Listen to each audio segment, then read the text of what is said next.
पर आज तक किसी शिकारी ने अपने जाल में किसी कौवे को ऐसे ही दुनिया के सबको तुम अपने बस में कर सकते हो, मगर बुद्धिमान कथावाचक संत किसी के बस में। और खास तौर से धामपुर वाला तो बहुत चतुर है, वो नाराज की भी आवाज शुरू करा देता है।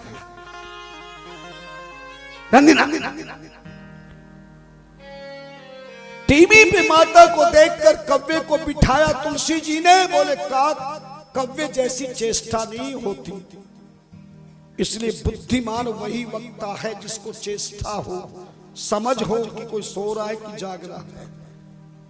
देखे नहीं मैं कैसे पॉइंट बदल देता हूं, एकदम से मेरा चैनल ही बदल जाता है ना। सुनाते सुनाते लगता है ना आपको, मगर आपको महसूस नहीं होता, उसमें भी आनंद आता है। और कव्वे की गर्दन एक जगह नहीं टिकती। कभी देखा कव्वे की एक जगह गर्दन? और कथा सुनाने वाले की, उसकी भी गर्दन। और हंस इसलिए कि वो अच्छे अच्छे गुण को लेता है। संत हंस गुण गह पिए पर हरिवाल। माता की देखा मैंने, माता को देखा एक बार तो सोचा शायद कोई और होगा, फिर मेरी गर्दन घूमी तो टीवी वाले ने कैमरा माताजी पर ही लगा रखा था। बताया होगा उसको कि महाराज की माता है, तो ये शूटिंग वाले ज्यादातर वीआईपी लोगों को ढूंढते हैं। हाँ, इनका कैमरा तुम तो सोचोगे कि ये खड़ा है, लेकिन मुझे मालूम है ये किसकी खींच रहे हैं। मां को देखा तो एक बार घबराया, मगर जब माता के साथ में देवी जी को देखा तो बहुत घबराया। मेरी आवाज बंद हो गई। मैंने मैनेजर से पूछा, ये टीवी में माता, मेरी भी माता दिखाई दे रही और तेरी भी माता दिखाई दे रही। तो मैनेजर ने मुस्कुरा के कहा, बिल्कुल सही कह रहे हो माता जी, मैं ही लेके आया हूं। मैंने कथा बंद करी और माता जी को कहा कि मेरी माता जी आई भी हैं और साथ में देवी जी भी आई है। समिति उनको सत्कार करे, नमस्कार करे और मंच पर बुलाकर मेरा उद्धार करे। जैसे माता जी आई, उस समय का सीन बड़ा गजब का था। माता जी जैसे मंच पर चढ़ी, आज भी माता जी और पूरे 92 ओल्ड ईयर है, 92 साल की, एक भी दांत नहीं टूटा। 32 के 32 से बल्कि 33वां एक और हो गया, और एक भी बाल सफेद नहीं हुआ। और आज भी माता जी को देख लोगे तो लगेगी कि ये 32 दांतों वाली 32 वर्ष की ही है। बहुत कड़कती आवाज है। आज भी महाराज जब मैं जाता हूं तो किसी से नहीं डरता, माता जी से डरता हूं। मां बहुत खुश होती है। मेरठ की कथा को देखकर मंच पर आकर मां साष्टांग प्रणाम की मुद्रा में गिर गई, रोने लगी। मैं भी रोने लगा, पर व्यास गद्दी की मर्यादा के कारण मैंने गुरु ही प्रणाम मन ही मन की। और माता जी पूरी कथा सुन के गई। मैंने एक दिन पहले भेज दिया। जैसे मैं धामपुर गया तो जाते ही माता जी ने मुझसे कहा, तू सच बता तू कौन है? तू मेरा बेटा नहीं हो सकता, मेरे बेटे के रूप में तू अवश्य कोई शक्तिमान है। मैंने बहुत समझाया माता को, पर 7 वर्ष की गुरुदेव की शक्ति ने माता के हृदय में स्वभाव दिया आज भी अगर कोई व्यक्ति धामपुर आश्रम में चला जाए और वहां ज्यादातर माताजी ही मिलती है, तो माताजी को अगर किसी ने जाकर ये कह दिया कि मैंने महाराज जी की कथा सुनी, चेन्नई में बहुत अच्छी कथा लगी, बस इतना सा कह देना, सच कहता हूं माताजी तुम्हें रसगुल्ले मंगा के खिला के देगी, वो लिपट जाती है मेरी महिमा सुनते ही। और कई कई चेले तो ऐसे चालाक हैं जो झूठ मूठ कह देते रसगुल्ला खा खा। माँ ने मुझे स्टेज पर बिठाया, मैंने कथा बहुत करी, लेकिन सच कहता हूं कि मेरे जीवन में एक घटना घट गई। 2012 में हरिद्वार में एक गरीब बेटी को पढ़ा लिखा पति मार करके डुबोने की चांस में लग रहा था, मैंने उसे बचाया। पता लगा कि पति तो पढ़ा लिखा है पर राजस्थान की ये बेटी अनपढ़ है, दोनों में बहुत तकरार होता है।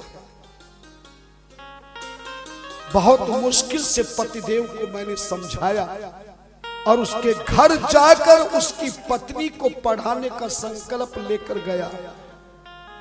आज तक भी उसकी पत्नी पढ़ रही है और डिग्रियां ले रही है। उस घटना ने मेरे हृदय को खोला।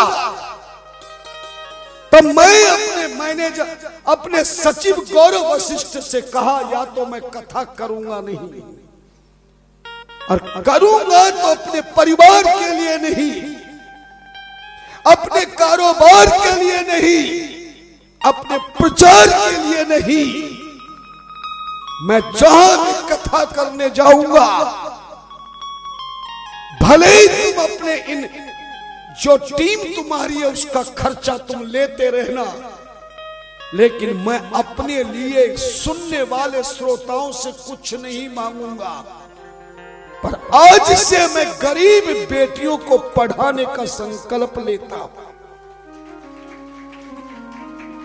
जो भी कथा में प्राप्त होगा वो मैं सब का सब गरीब बेटियों को पढ़ा कर कुछ बनाने के लिए लगा दिया। तब मेरे सचिव ने कानून के अधिकार में एक ट्रस्ट का गठन किया, मानव सेवा विश्व कल्याण चैरिटेबल ट्रस्ट। भजन पुस्तक आप ले लेना, उसमें लिखा हुआ है। समय की कम में मैं थोड़ा सा बताऊंगा, भजन पुस्तिका में विस्तार से लिखा। उस ट्रस्ट का गठन करके रजिस्ट्रेशन करवाया, बैंक में खाता खुलवाया, और 2013 को पहली 51 गरीब बेटियों को बहुत विधि विधान से धामपुर जिला बिजनौर के प्रशासन अधिकारी, एमएलए और एमपीओ को बुलाकर मैंने 51 बेटियों को पहली बार विद्यालय में पढ़ाने का चेक ट्रस्ट के द्वारा दिया। और ट्रस्ट के खाते में आज भी सैकड़ों बेटियों को मैं पढ़ा रहा हूं। पर ध्यान देना, मेरा कोई विद्यालय नहीं है, ना मेरे आश्रम में विद्यालय है, ना नगर में है, ना भारत के किसी शहर गांव कस्बे में है। बेटियां अपने माँ बाप के पास ही रखता हूं और उनके माता पिता जिस विद्यालय में पढ़ाना चाहे उन्हीं के अनुसार उस विद्यालय में एडमिशन मेरे द्वारा बनाई गई वो ट्रस्ट एडमिशन कराती है। भारत का कोई राज्य हो, कोई शहर हो, कोई गांव हो, कोई कस्बा हो, केवल गरीब परिवार होना चाहिए। जो माँ बाप अपनी बेटी को गरीबी के कारण नहीं पढ़ा सकते, उन्हें डर लगता है कि ज्यादा पढ़ गई तो इसकी शादी में ज्यादा पैसा खर्च करना पड़ेगा, वो अपने बेटों को तो पढ़ाने में कर्ज उठा लेंगे, बेटियों को घर के काम में लगा देंगे, लेकिन एक गरीब की बेटी को, सच बताना तुम इतने समझदार हो, एक बेटी को मेरी ट्रस्ट वकील, डॉक्टर, टीचर, कंपाउंडर, क्लर्क कहीं बना दे पढ़ा लिखा कर, तो फिर उस बेटी के जीवन में कभी दोबारा गरीबी आएगी क्या? बोलो ना। फिर वो बेटी पढ़ लिख कर कोई भी सर्विस कर सकती है, ससुराल भी उसे पढ़ा लिखा मिलेगा, पति भी पढ़ा लिखा मिलेगा, और जिंदगी की सारी गरीबी हट जाएगी। यही संकल्प लेकर 2013 से मैंने जहां जहां भी सत्संग किया है, मैंने केवल अपने लिए नहीं, आश्रम के लिए नहीं, किसी और कार्य के लिए नहीं, केवल गरीब बेटियों को पढ़ाने का संकल्प लिया है। कितने लोग मेरे इस संकल्प को पसंद करते हैं? जरा हाथ खड़े करके मुझे समर्थन दें। अगर आपको ये मेरा संकल्प आज मेरे पास यहां की समिति भी विराजमान थी, जो महेश्वरी सत्संग समिति है, जिनके अध्यक्ष जीवन सिंह जी मोहता है, तारा सिंह जी मोहता है, और बंशीलाल जी दलाल है, और नारायण जी राठी, और दलीप कोठारी, सारे समिति को जब मैंने ये बात कही तो ये सब अधिकारी बहुत प्रसन्न हो गए कि हमने सत्संग तो बहुत संतों को बुलाकर कराया, पर गरीब बेटियों को शिक्षा दिलाने के संकल्प वाला पहली बार कोई संत हमारे यहाँ आया। उन्होंने कहा कि हम भी सहयोग करेंगे, और जो भी तुम्हारी कथा को आनंद ले रहे, वो शिष्य, वो भक्त भी, श्रोता भी अवश्य कन्याओं का सहयोग करेंगे। यदि आपको जरा भी मेरी कथा पसंद आ रही है, ये मेरी नहीं, ये संतों से ली गई, ब्राह्मणों के आशीर्वाद से ली गई, विद्वानों के चरणों से आज ली गई, गुरुदेव की कृपा से ली गई, माता पिता के आशीर्वाद से लिया गया प्रसाद, केवल अपनी वाणी को पवित्र करने की भावना से सुनाता हूं। यदि आपको इसमें आनंद आया है तो मेरी आपसे एक ही गुजारिश है, चाहे पंडाल में कोई कथा सुन रहा हो, चाहे टीवी पर इस कथा को सुने, एक संत व्यास गद्य से आपसे झोली फैलाकर एक ही याचना करता है, आप मेरी विदाई में कुछ नहीं देना, मुझे दक्षिणा में कुछ ना दे, मगर आप प्रत्येक परिवार से कम एक बेटी को पढ़ाने का साल भर का संकल्प करें। और मेरी ट्रस्ट ने एक बेटी को पढ़ाने में 5,000 रुपए तक का खर्च हो जाता है, पर मैंने संकल्प किया कि मैं केवल सुनने वाले भक्तों से इस 5,000 में से केवल 2,100 रुपए उनके लगेंगे, अर्थात 2,100 रुपए साल भर का भक्तों के द्वारा लगेगा, और 3,000 रुपए में अपनी कथा से जो भी कुछ मिलेगा उसमें से देता रहूंगा। इसलिए ट्रस्ट के नियम के अनुसार एक बेटी को पढ़ाने का पूरा वार्षिक जो खर्च है वो 2,100 है। 2,100 रुपए बहुत ज्यादा नहीं होता। अगर आज आपके घर में कोई 2 मेहमान आ जाए तो इतने पैसे तो केवल आप खर्च कर देंगे, और वो जो कुछ तुमने प्लेट में सजाया वो खाएंगे भी नहीं। यदि आपको जीवन में कथा में आनंद आ रहा है तो आज से ही समिति के सहयोग से, यहां की समिति मुझे बहुत अच्छी लगी है और मैं तो बार बार उन राठी जी को ज्यादा प्रणाम करता हूं, क्योंकि उन्होंने ही मेरी कथा को टीवी में देखा, फिर बंसीलाल जी को और हमारे अध्यक्ष महोदय जो इस समिति के हैं उनको बताया, ये प्रोग्राम बनाया और मुझे प्लेन में बिठाकर यहां बुलाया। आप यदि जीवन में आनंद आया हो तो अपने परिवार की ओर से कोई एक बेटी के लिए, कोई 2 बेटी के लिए, कोई 3 बेटी के लिए, कोई 4 बेटी के लिए, 5 बेटी के लिए, 10 बेटियों के लिए भी, क्योंकि आपके पास ना धन की कमी है और ना ही आपके मन की कमी है। अगर जीवन में आप मेरी 7 वर्ष की तपस्या का फल लेना चाहते हैं तो मैंने गंगा के तट पर बैठ के संकल्प लिया है, जो भी गरीब बेटी की 1 रसीद, 2 रसीद, 3 रसीद कटा करके कथा के मंच पर कथा के समय आएगा और जो टीवी में इस कथा को सुन रहे हैं, उस टीवी की कथा के समय में इस समय भी इस ट्रस्ट का नाम, बैंक का नाम, ट्रस्ट के अकाउंट खाता नंबर आदि चल रहे हैं, वो लोग भी इस खाते में डायरेक्ट धन खाते में भेज सकते हैं, चेक भेज सकते हैं, ड्राफ्ट भेज सकते हैं, ऑनलाइन ट्रांसफर कर सकते हैं, जिसका भी खाते में पहुंच जाता है,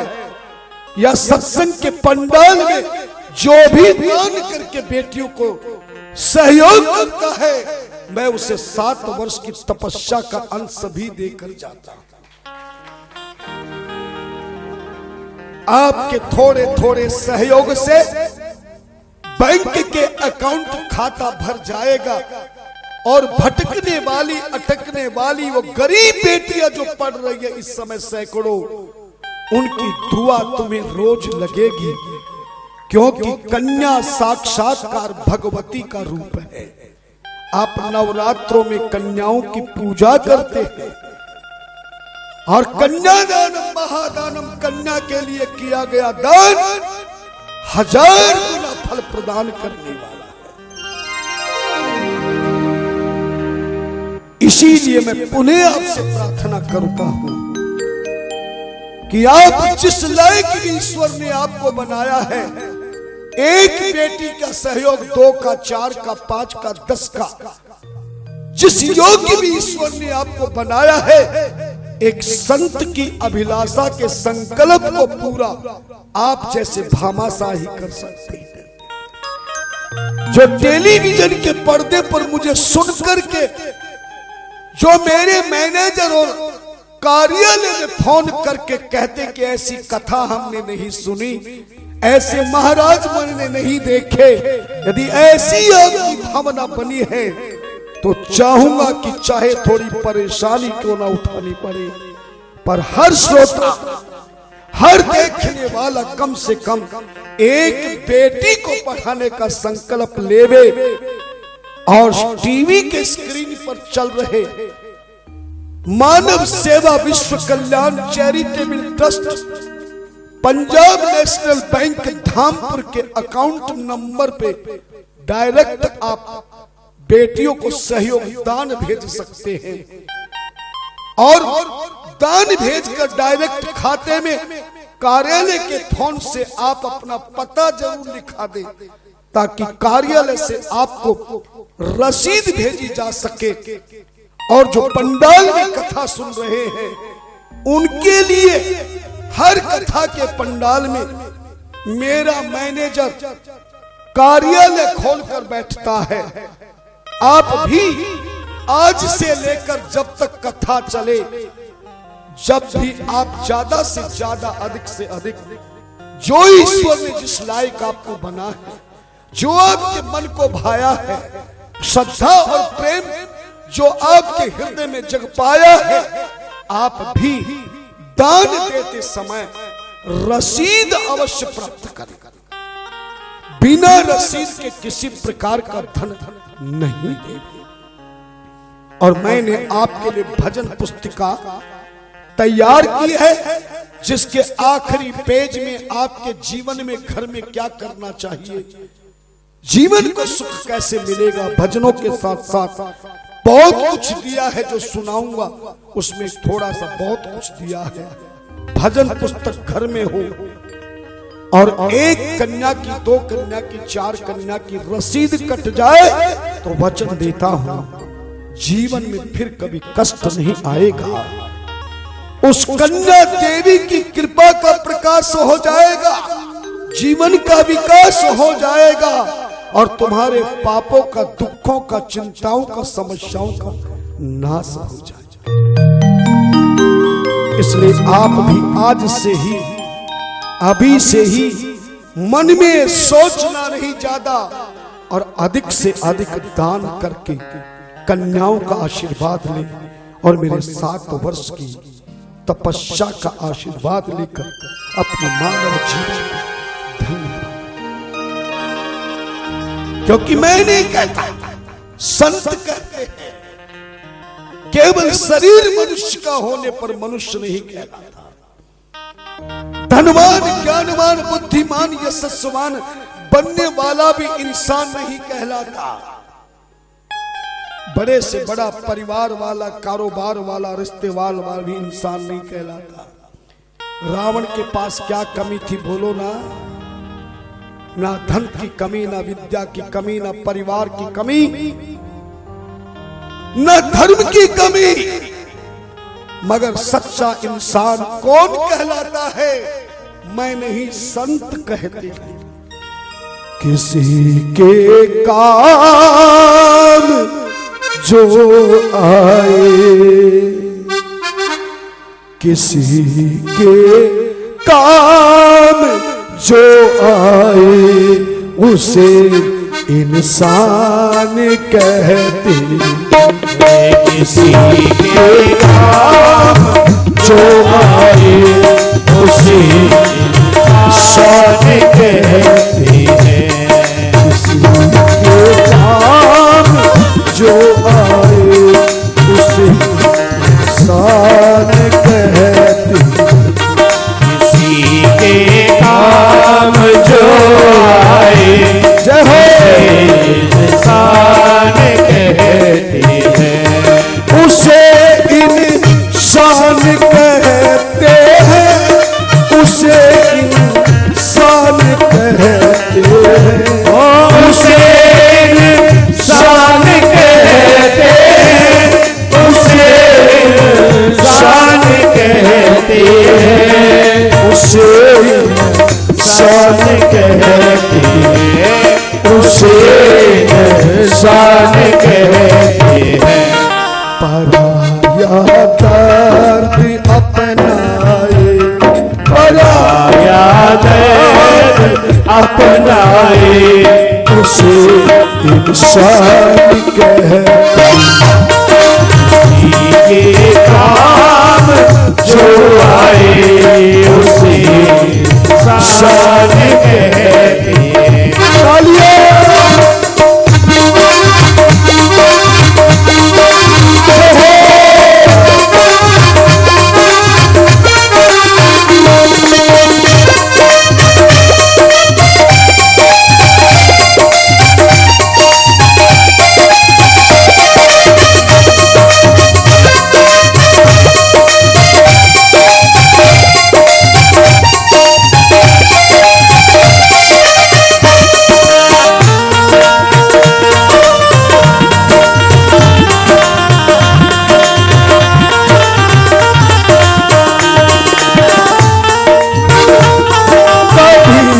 धनवान है कितना, कभी इंसान निर्धन है।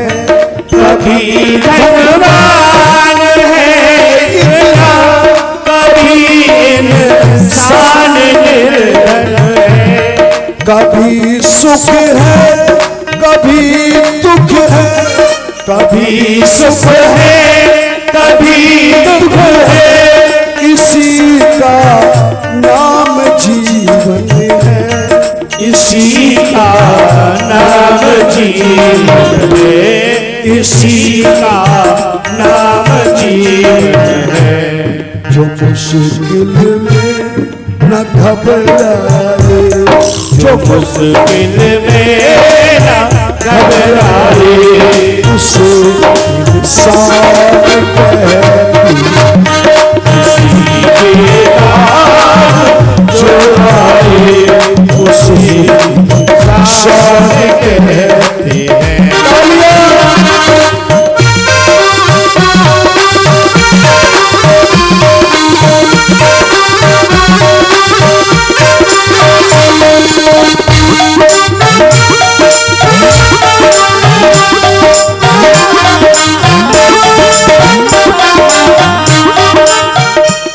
ये दुनिया एक उलझन है, कहीं धोखा कहीं ठोकर, ये दुनिया एक उलझन है, कहीं धोखा कहीं ठोकर, कोई हंसी हंसी के जीता है, कोई हंस हंस के जीता है, कोई जीता है रोकर, कोई जीता है रोकर, कोई जीता है रोकर। पर जो गिर कर भी संभल जाए, जो फिर कभी संभल जाए, उसे इंसान कहते हैं। किसी के काम जो आए उसे इंसान कहते हैं।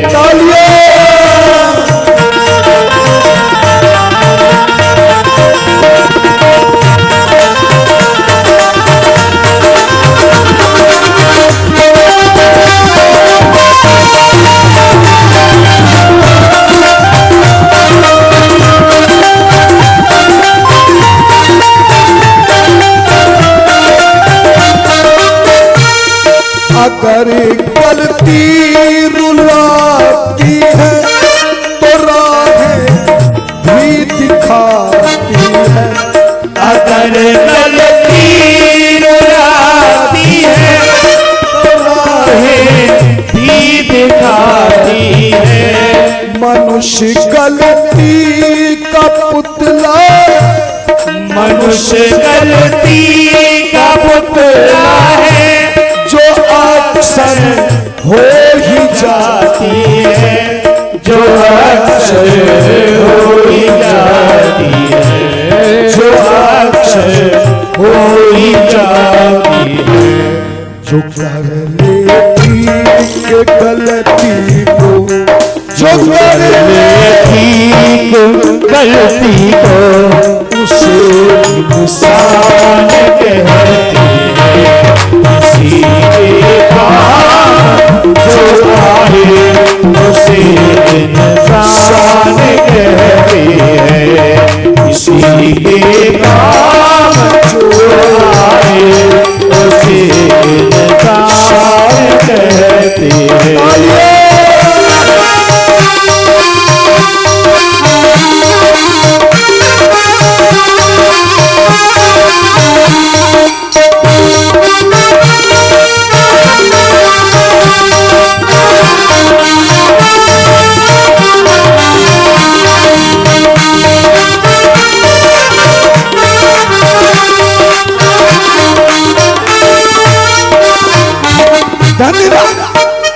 यो भरने को तो दुनिया में पशु भी पेट भरते हैं, यूं भरने को तो दुनिया में पशु भी पेट भरते हैं। लिए इंसान का जो दिल वो नर पर मार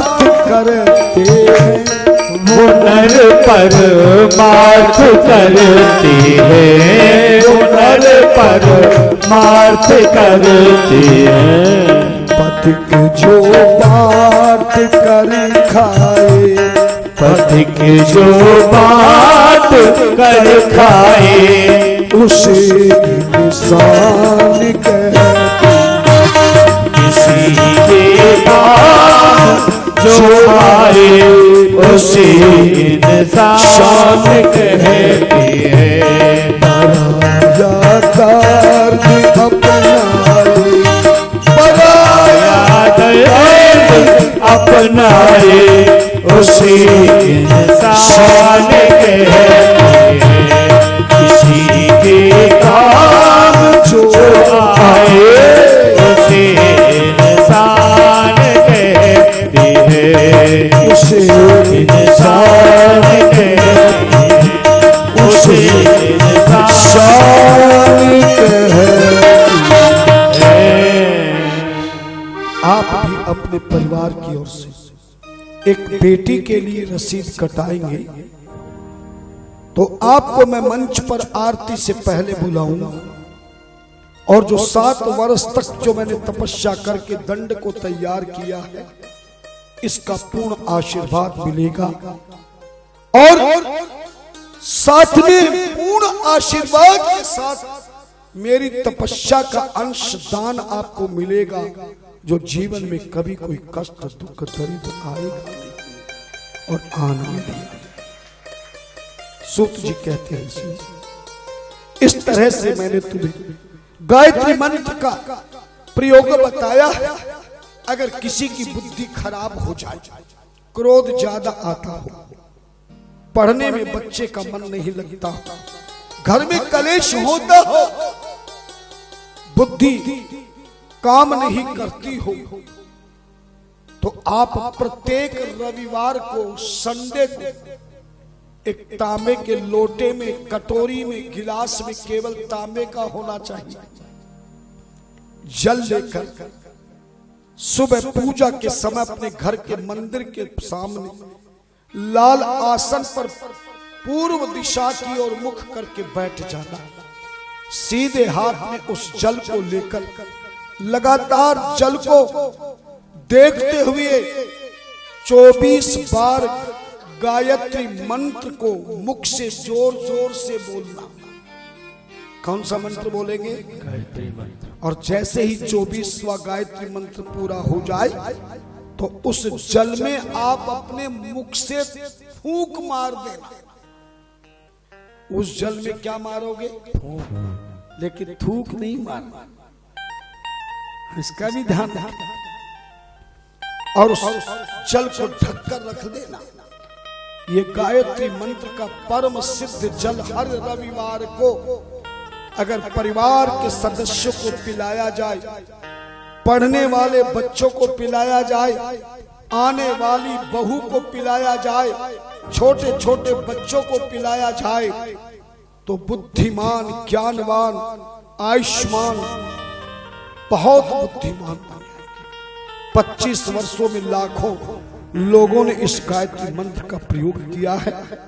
और चौथा मंत्र है त्र्यंबकम यजामहे सुगंधिम पुष्टिवर्धनम उर्वारुकमिव बंधनान् मृत्युर्मोक्षम अमृतात्, जिसका अर्थ है हम उस 3 नेत्र वाले ईश्वर की उपासना करते हैं जो पवित्र, सुगंधि युक्त एवं पुष्टि प्रदान करने वाले तथा जगत के बंधन से इस प्रकार मुक्त करते हैं जैसे ककड़ी की बेल में से ककड़ी अपने आप अलग हो जाती है, ऐसी भावना करता हुआ परमात्मा मुझे भी इस संसार के बंधनों से उसी प्रकार से मुक्त प्रदान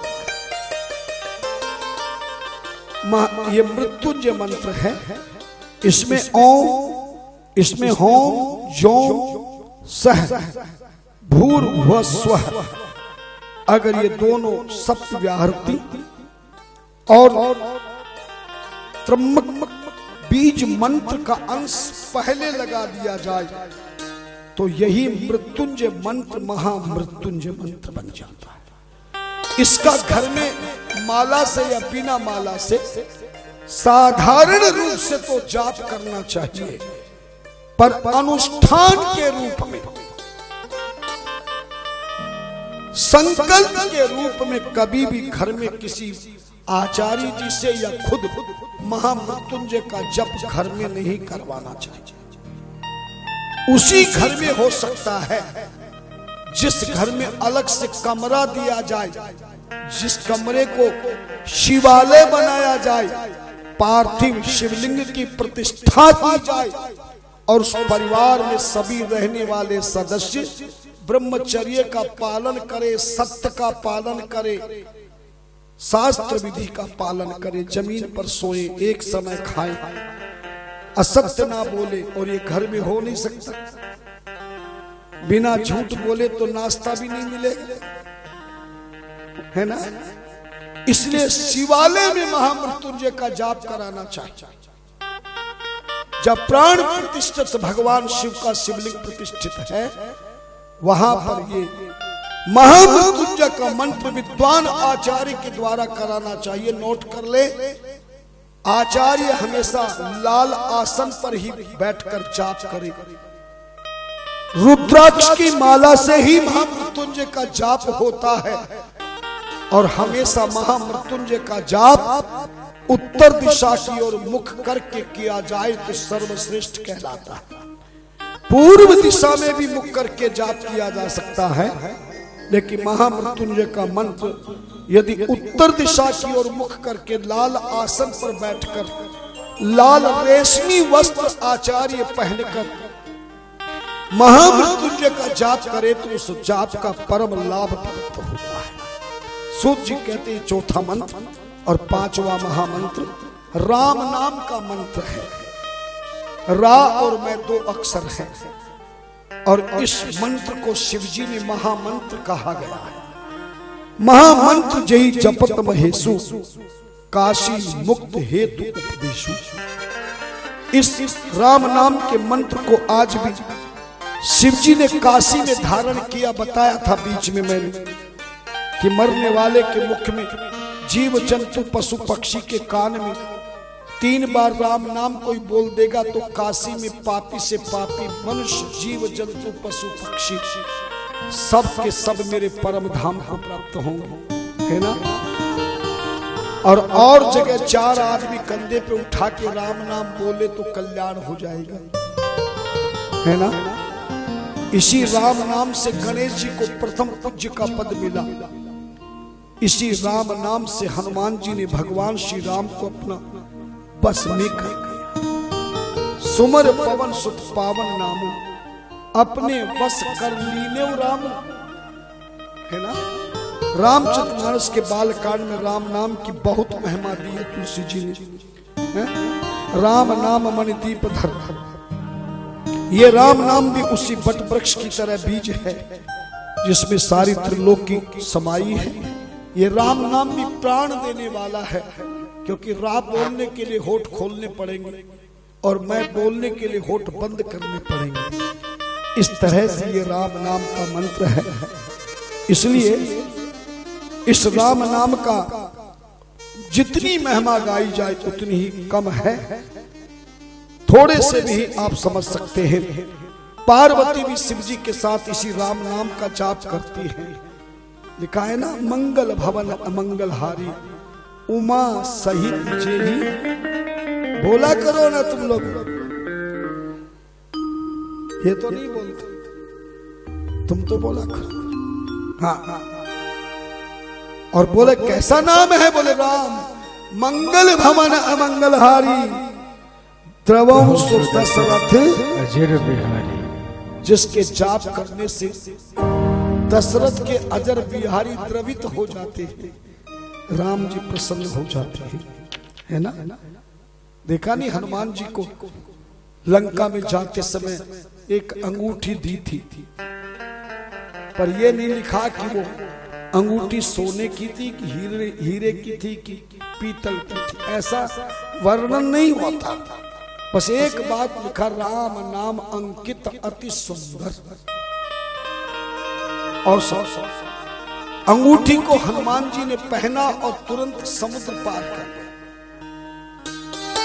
कौन से हाथ में अंगूठी पहनी हनुमान जी ने? अरे कैसी राम कथा सुनी है तुमने? हाँ,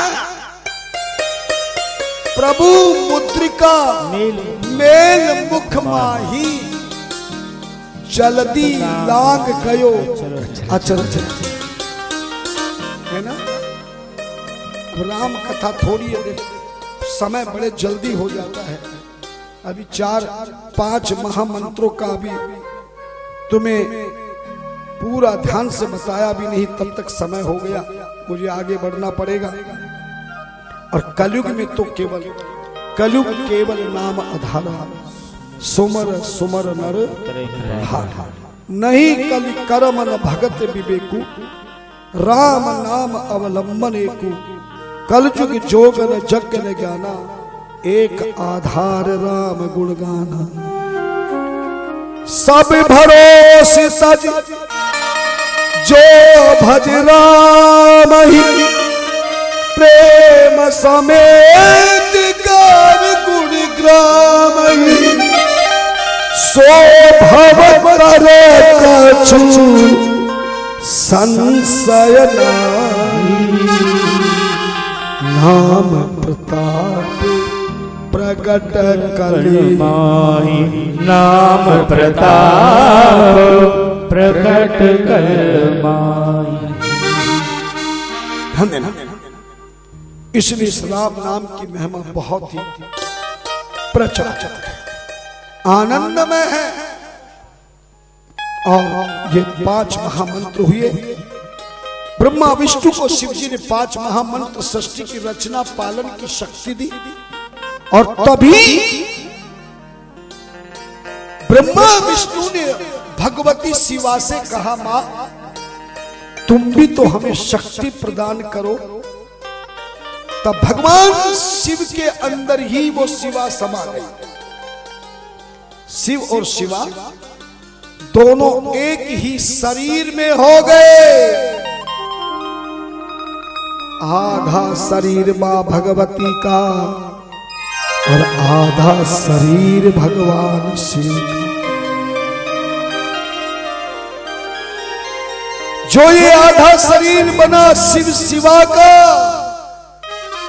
इस शरीर का नाम धर्म ग्रंथों में अर्धनारेश्वर भगवान शिव का स्वरूप दिया गया। बोलिए अर्धनारेश्वर भगवान की।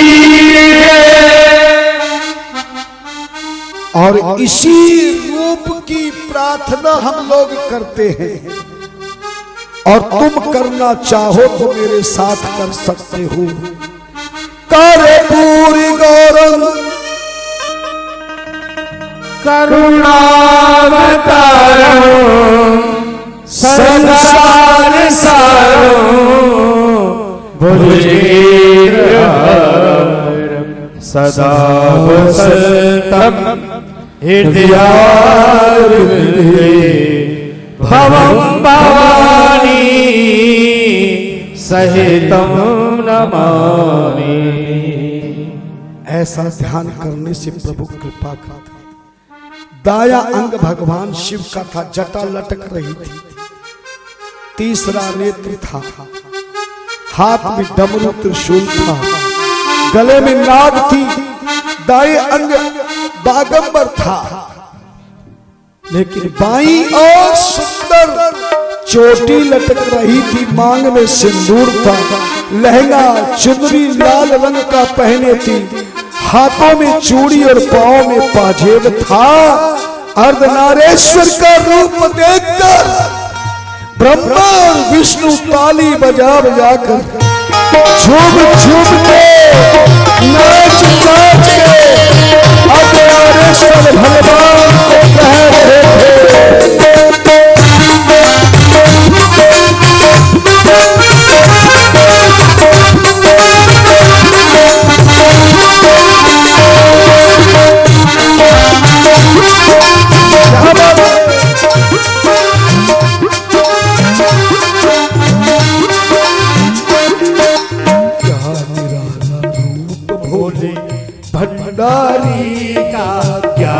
राधा रूप भोले भंडारी का रूप कहा नहीं जाए अर्धनारी का रूप कहा नहीं जाए अर्धनारी का ज्ञान राधा रूप भोले भंडारी का ज्ञान राधा रूप भोले भंडारी का रूप कहा नहीं जाए अर्धनारी का रूप कहा नहीं जाए अर्धनारी का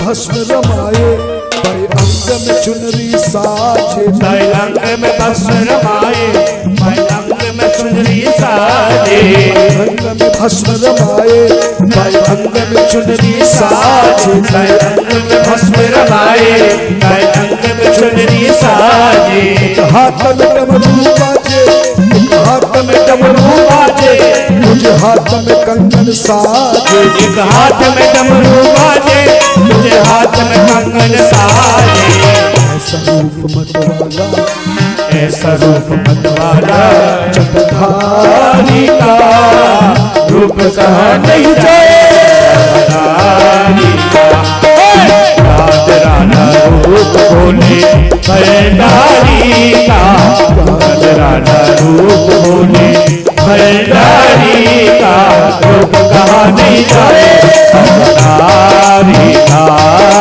रूप कहा नहीं जाए अर्धनारी का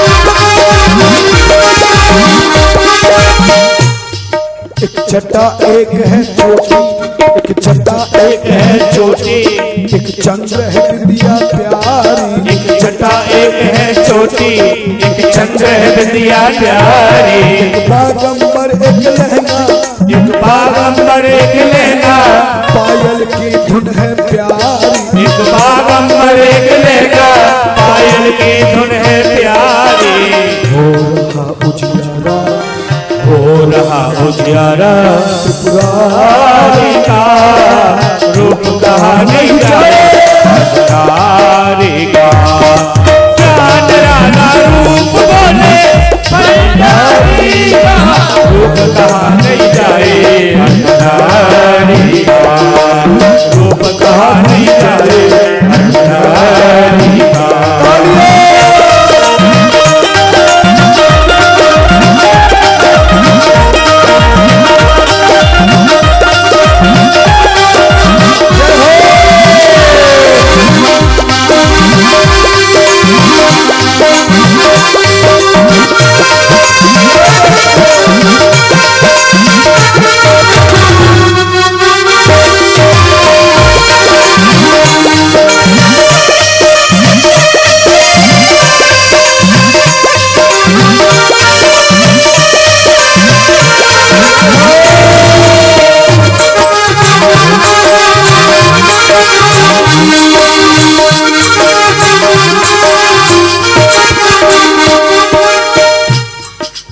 ईश्वर दूजी माया हर अंग की शोभा न्यारी ईश्वर दूजी माया हर अंग की शोभा न्यारी ईश्वर दूजी माया हर अंग की शोभा न्यारी ईश्वर दूजी माया हर अंग की शोभा न्यारी एक भोले पुरुष मनोहर एक भोले पुरुष मनोहर तुझ शिवा शक्ति है प्यारी एक भोले पुरुष मनोहर तुझ शिवा शक्ति है प्यारी दर्शन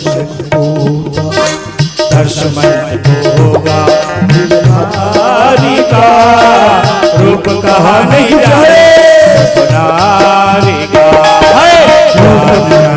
रूप भूले मैं नारी का रूप भूले मैं नारी का रूप कहा नहीं जाए नारी का रूप कहा नहीं जाए नारी का रूप कहा नहीं जाए अर्धनारी का रूप कहा नहीं जाए अर्धनारी का।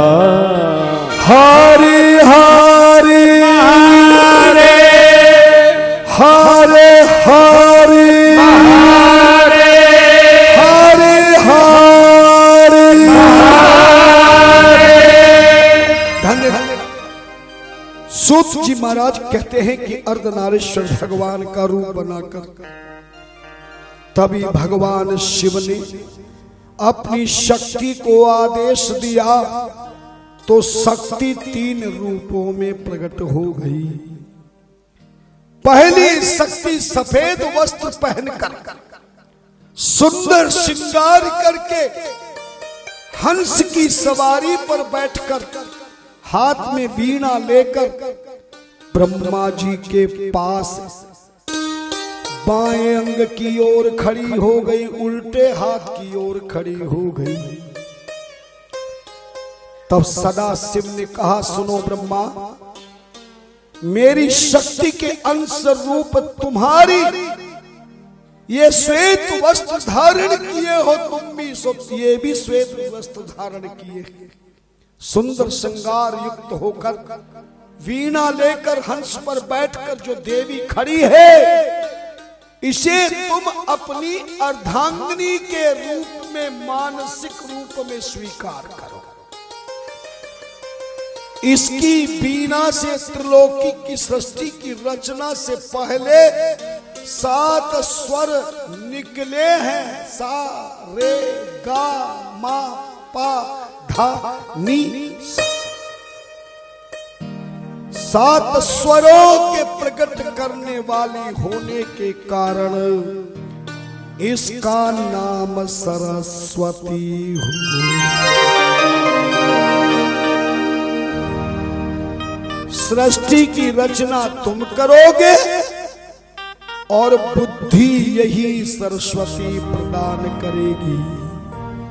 जब चाहे किसी की बुद्धि को ज्ञानवान बना दे और कभी ज्ञानवान को मूर्ख भी बना सकती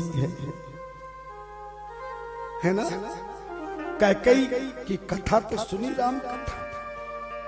मंथरा ने जब राम की बुराई करी तो रामायण में लिखा है कि मंथरा का जबड़ा पकड़ लिया। किसने? जोर से बोलो। कैकेयी ने बोली, पुनि अस कबहु कहस घर फोड़ी, तब धर जीव कड़ा बहुत। दोबारा कह दिया तो तेरी ये जबान निकलवा दूंगी, कटवा दूंगी, क्योंकि प्राण ते अधिक राम प्रिय मोरे, तिनके तिलक क्षोभ कस तोरे। अरे दुष्टनी, राम तो मुझे प्राणों से प्यारे हैं, जिनके तिलक के लिए तुझे दुखी हो रही है। लेकिन जैसे ही गिरा गई मति फेर, देवताओं ने सरस्वती को भेजा कि इस कैकेयी की बुद्धि को तो पलट दो। तो बुद्धि पलटते ही वही कैकेयी मंथरा से बोली, तू तो मेरी सबसे बढ़िया भला करने वाली दासी, और तेरे कहने से मैं अग्नि में कूद सकती हूँ, कुएं में पड़ के मर सकती हूँ। जिस राम को प्राणों से प्यारी कह रही थी, उसी कैकेयी के मुख से क्या निकला?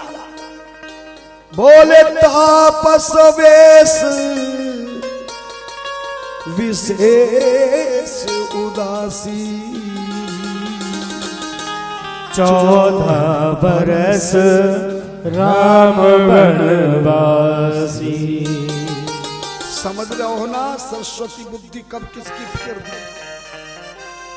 वही पति पत्नी होते हैं जो आपस में घनिष्ठ प्रेम करते हैं, पर बुद्धि खराब हो जाए तो फिर महाराज सरकारी कोर्ट में तलाक के कागज पर साइन करने को तैयार हो जाते हैं। वही भाई होते हैं जो एक साथ खाते, एक साथ पढ़ते, एक साथ खेलते हैं, पर बुद्धि खराब हो जाए तो वही भाई अपने भाई को तहसील में घसीटते हैं, है ना। सरस्वती को दिया, ब्रह्मा तुम्हारी पत्नी होने के कारण इसी का नाम ब्रह्माणी होगा। धन्यवाद। ब्रह्माणी कोई अलग से नहीं है, सरस्वती का नाम ही। जैसे डॉक्टर की पत्नी को बिना डॉक्टरनी के डॉक्टरनी कह देते है ना। हाँ। दूसरी देवी प्रकट हुई, 4 हाथ, लाल वस्त्र पहने, सुंदर कमल के फूल में बैठकर विष्णु के बाएं अंग की ओर जाकर खड़ी हुई। सदा शिव ने कहा, विष्णु जिस सृष्टि की रचना ब्रह्मा करेंगे उसका पालन तुझे करना है। तेरे लक्ष्य को पूरा करने के लिए तेरा विवाह इसी से कर रहा हूं।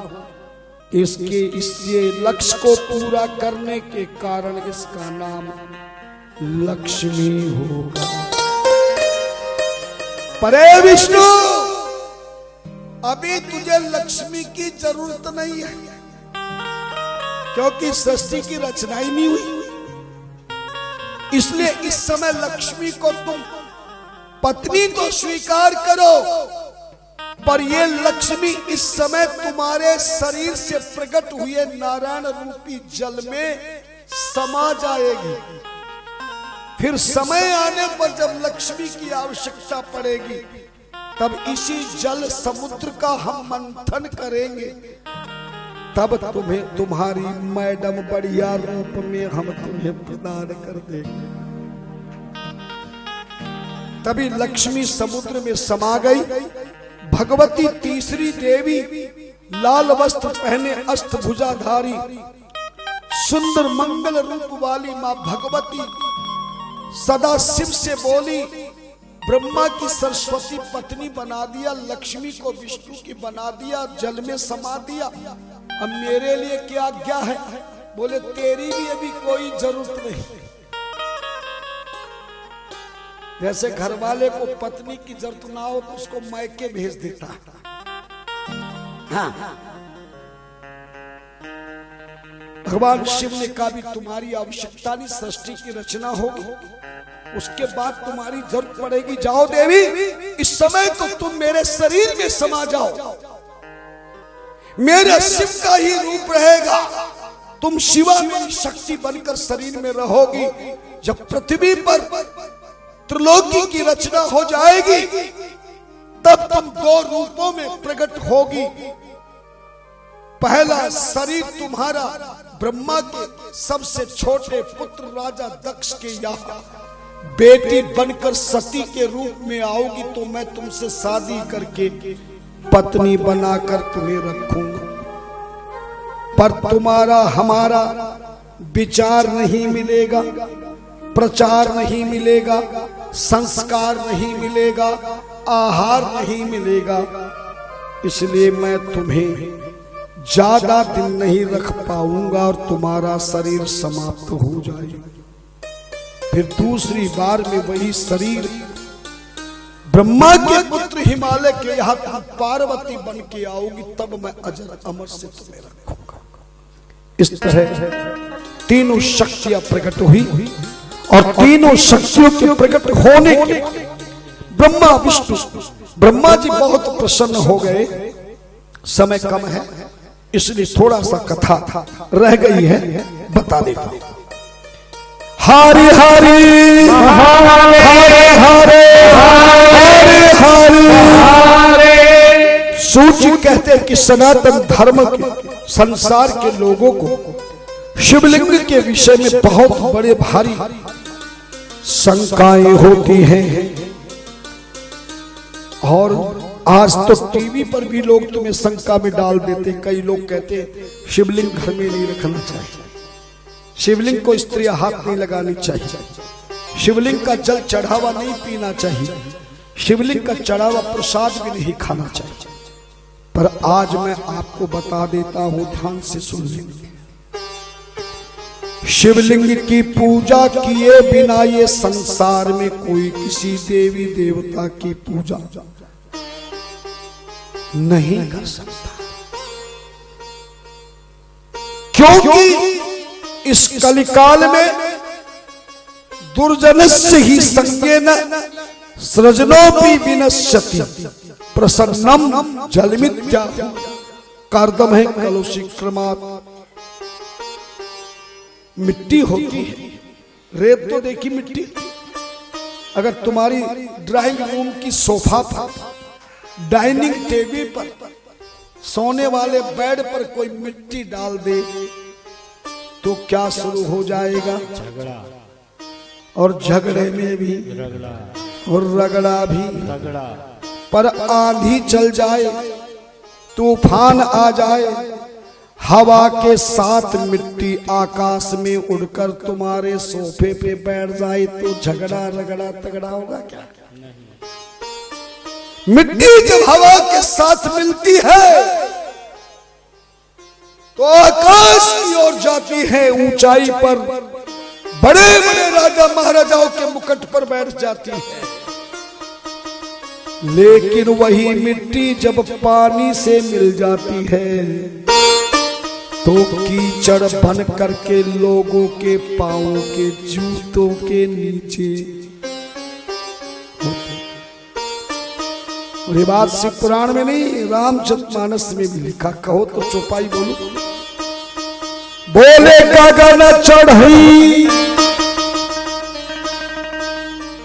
और एक गगन चढ़ई रज पवन प्रसंगा कीचड़ मिलई नीच जल संगा कीचड़ मिलई नीच जल संगा। इसलिए सज्जन व्यक्ति लोगों की बातों में, हिंदू समाज में बहुत जल्दी लोग बहकाव में आ जाते हैं। कई संत टीवी पर कहते काला बटुआ रख लो, डबल रोटी कर लो, हरी चटनी से खा लो, लाल चटनी से खा लो, ये बना लो, ये बना लो, कुछ करने की जरूरत नहीं। फिर भी वहां भीड़ दिखाई देती है। हमारे हिंदू समाज में कुछ भी पता नहीं किसके चक्कर में कब कौन आ जाता। एक संत कहते पति को भी मत मानो, पिता को भी मत मानो, भाई को भी मत मानो, छोड़ दो घर बार, आ जाओ मेरे डेरे के द्वार, तुम्हारा कर दूंगा बेड़ा पार। ऐसा मंत्र है, जीवन हो जाएगा उद्धार, है ना। लेकिन हिंदू समाज के लोग कैसे बहकाव में आ जाते हैं और वो संत अरबों खरबों करोड़ों की जायदाद तैयार करके खूब संसार का जो सुख रावण ने भी भोगा वो भी भोग ले। वो रावण तो बेचारा सीता को हाथ जोड़ जोड़ के बोला एक बार मेरी ओर तू देख ली, है ना। पर सीता ने देखा नहीं तो रावण भी नहीं कर पाया जो आज का संत कर देता है। जिसकी कहानी मेरी जुबानी नहीं टेलीविजन की दिखानी है, देखा। और एक मछली हजारों तालाबों कोस के जल को गंदा कर देती है। शिव के विषय में भी लोग बहकाते हैं क्योंकि वो शिव शब्द के साथ लिंग शब्द जुड़ा है और वो कहते हैं लिंग का अर्थ है पुरुष की प्रजेन्या। पर ऐसा वही लोग कहते हैं जिन्होंने जीवन में कभी भी शिव के बारे में सुना नहीं, पढ़ा नहीं। धन्यवाद। और शिवलिंग की पूजा समाप्त कर देते। ये शिव शब्द का अर्थ क्या है और लिंग शब्द का अर्थ क्या है, बिल्कुल साधारण भाषा में आपको श्लोक बोलकर समझाऊंगा। अव्यक्त लिंगमाख्यातम त्रिगुणी प्रभावाप्यायम अनाद अनंतम विश्वस्य व्यदुपादान कारणम। जिस परमात्मा के निराकार स्वरूप के, जिसमें सारी त्रिलोकी निवास करती है, त्रिलोकी के प्रागट्य में प्रकट हो जाती है, प्रलय में समा जाती है, जिसकी पूजा से, दर्शन से, व्रत से, ध्यान से परमात्मा की विशेष कृपा होकर जीव का कल्याण हो जाता है, ऐसा वो परम पिता परमात्मा का चिन्ह शिवलिंग कहलाता है।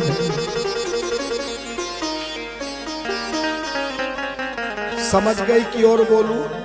समय कम है, इशारे में समझ लेना। ये शिवलिंग पुरुष की प्रजननिया नहीं, ये सृष्टि